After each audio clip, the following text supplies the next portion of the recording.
Hello, Internet. Happy Labor Day. Obviously, we did not read last night because last night my kids didn't really have the bedtime story because my children were spread across the winds. Grandma's houses and all kinds of places, and yeah, they didn't have school today. So it wasn't a school night.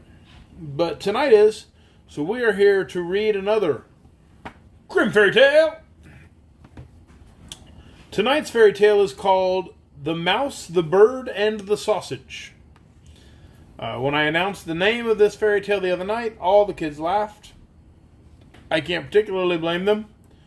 It's called The Mouse, the Bird, and the Sausage. I'm assuming they're all going to talk, because that's what happens in these. And then I get annoyed. How about we read? Once upon a time, a mouse, a bird, and a sausage became companions, kept house together, lived well and happily with each other, and wonderfully increased their possessions. The bird's work was to fly every day into the forest and bring back wood. The mouse had to carry water, light the fire, and lay the table. But the sausage had to cook. He who is too well off is always longing for something new. One day, therefore, the bird met with another bird on its way, to whom it related its excellent circumstances and boasted of them. The other bird, however, called it a poor simpleton for his hard work, but said that the two at home had good times, for when the mouse had made her fire and carried her water, she went into the little room to rest, until they called her to lay the table. The sausage stayed by the pot, saw that the food was cooking well, and when it was nearly time for dinner, it rolled itself once or twice through the broth or vegetables. Then they were buttered, salted, and ready. When the bird came home and laid his burden down, they sat down to dinner, and after that they had their meal. They slept their fill till next morning, and that was a splendid life.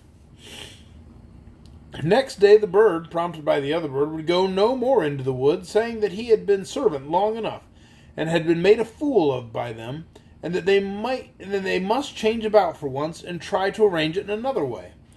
And though the mouse and the sausage also begged most earnestly, the bird would have his way, and said it must be tried. They drew lots about it, and the lot fell on the sausage, who was to carry wood, and the mouse became cook, and the bird was to fetch water. Well, what happened?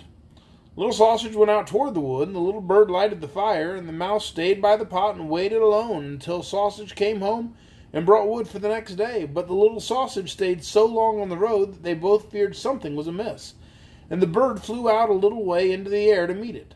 Not far off, however, it met a dog on the road who had fallen on the poor sausage as lawful booty, and had seized and swallowed it.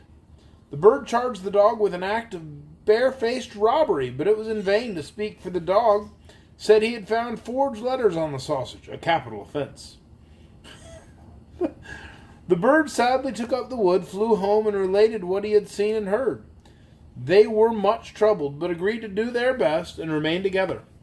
The bird therefore laid the cloth, and the mouse prepared the food, and wanted to dress it, and to get into the pot as the sausage used to do, and roll and creep amongst the vegetables to mix them. But before she got into the midst of them, she was stopped, and lost her skin and hair and life in the attempt.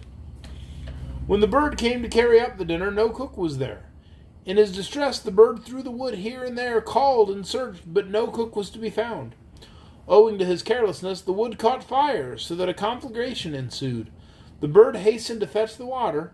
Then the bucket dropped from his claws into the well, and he down with it, and could not recover himself, but had to drown there.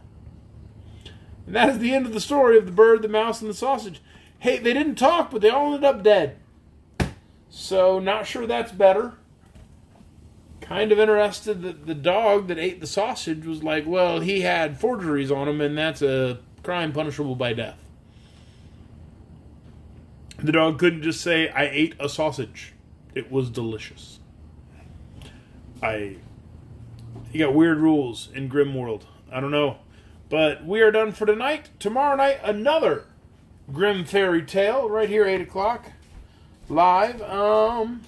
Tomorrow's is called Mother Holle. Holle, Holle. I don't know how you pronounce that. But we're going to read the story tomorrow night. Till then, good night, everyone.